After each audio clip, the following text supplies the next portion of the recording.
Bonjour à tous.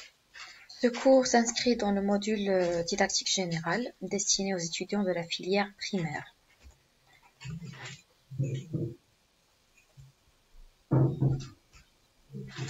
Alors, je lance.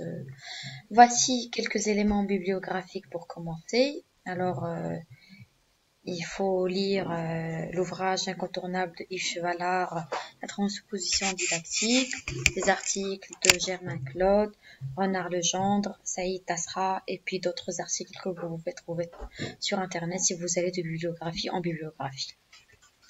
Quelle est la différence entre la pédagogie et la didactique? Alors, la didactique se préoccupe des questions touchant l'acte d'enseigner, qui relève des disciplines et se distingue par sa nature épistémologique, c'est-à-dire la nature des connaissances à enseigner. Il s'attache au contenu disciplinaire et à leur processus d'apprentissage et se veut une réflexion sur la transmission des savoirs, c'est-à-dire les stratégies d'enseignement, la transposition des savoirs, etc. La pédagogie s'intéresse plutôt à la relation pédagogique entre les élèves et l'enseignant, tout ce qui se rapporte à la gestion de la classe, aux aspects éducatifs et bien sûr relationnels, etc. C'est, si vous voulez, l'atmosphère générale qui doit être propice à la transmission des savoirs transposés, dont se préoccupe la didactique.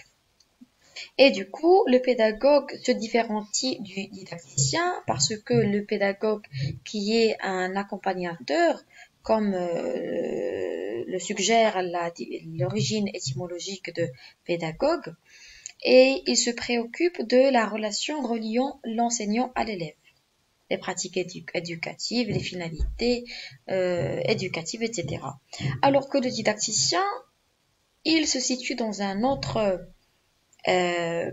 si vous voulez, dans une autre interaction entre le savoir et l'élève parce qu'il est en train de transposer, d'adapter, de trier, de sélectionner tous les savoirs qui sont bien sûr transposables si vous voulez, si vous me tolérez bien sûr l'expression, pour qu'ils soient des objets enseignés. Alors, la didactique générale se différencie bien sûr de la didactique spécifique. Pourquoi? Parce que la didactique générale, c'est une discipline qui donne tous les concepts génériques aux didactiques disciplinaires.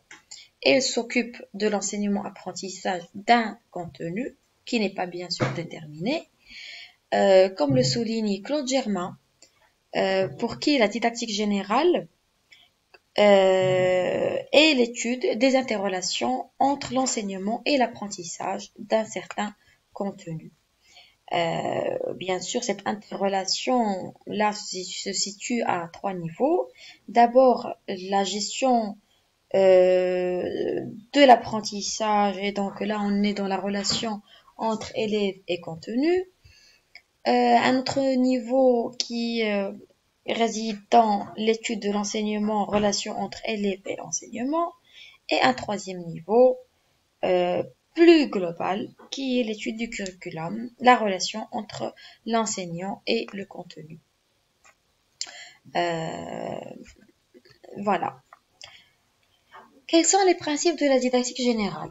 Le premier principe, c'est que d'abord, la didactique générale, la DG, s'intéresse au phénomène d'enseignement-apprentissage en contexte scolaire. On n'est pas dans un autre contexte, autrement dit, nous serions dans un autre domaine de savoir la psychologie, ou la sociologie éducative, etc. Non, la didactique générale se situe essentiellement dans un contexte scolaire. Le deuxième principe, c'est que la didactique générale est constituée, comme nous l'avons dit, de concepts généraux applicables aux diverses didactiques disciplinaires. Et là, je pense à Yves Chevalard, qui théorise la didactique générale et qui souligne dans son ouvrage fondamental et incontournable les concepts génériques et les concepts spécifiques qui ont été développés par la suite par plusieurs didacticiens en fonction de leur discipline de référence. Tout cela pour dire que la didactique générale se place donc à l'origine des didactiques disciplinaires et non à la fin de leur développement. Et du coup, la didactique disciplinaire est un cas particulier de la didactique générale. Elle construit ses concepts et ses méthodes d'analyse dans la je voulais dire qu'elle puise ces concepts en rapport avec la didactique générale qui offre une matrice conceptuelle très très vaste, mais elle construit aussi ses concepts spécifiques euh, en se basant sur les fondements épistémologiques de la discipline.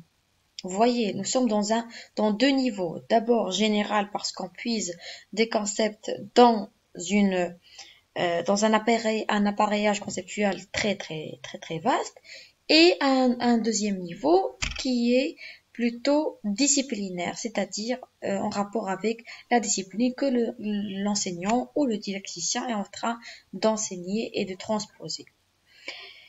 Bien sûr, quelques exemples de la didactique disciplinaire. Nous avons la didactique du français, des mathématiques, de l'arabe, de l'éducation physique, etc.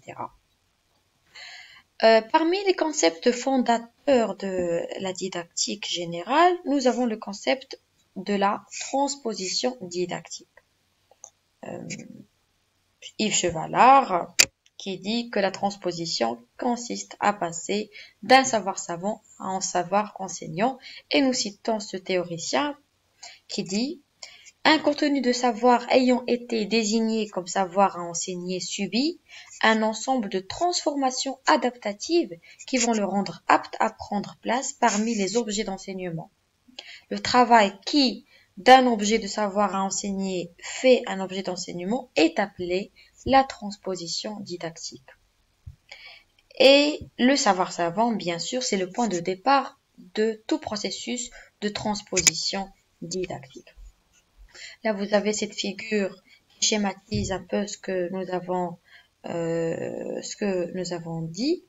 Alors, le savoir à enseigner, il est transposé par ce qu'on appelle la transposition didactique externe, parce que le didacticien est en rapport avec les curricula, les programmes, les pratiques sociales de référence sur lesquelles nous reviendrons dans les cours prochains. Et puis, nous avons un deuxième niveau de la transposition didactique, c'est la transposition didactique interne. C'est-à-dire que là, nous sommes dans un contexte scolaire, nous sommes dans une classe et l'enseignant est en train de transposer des savoirs pour qu'ils soient enseignés et, in fine, assimilés par les élèves. Là, cette deuxième figure retrace le processus de la transposition didactique. Nous avons un objet de savoir quelconque qui subit une transposition didactique externe et une autre transposition didactique interne. Nous reviendrons dans les vidéos à venir sur d'autres concepts de la didactique générale, à savoir la situation didactique, le contrat didactique, l'obstacle épistémologique, l'objectif obstacle.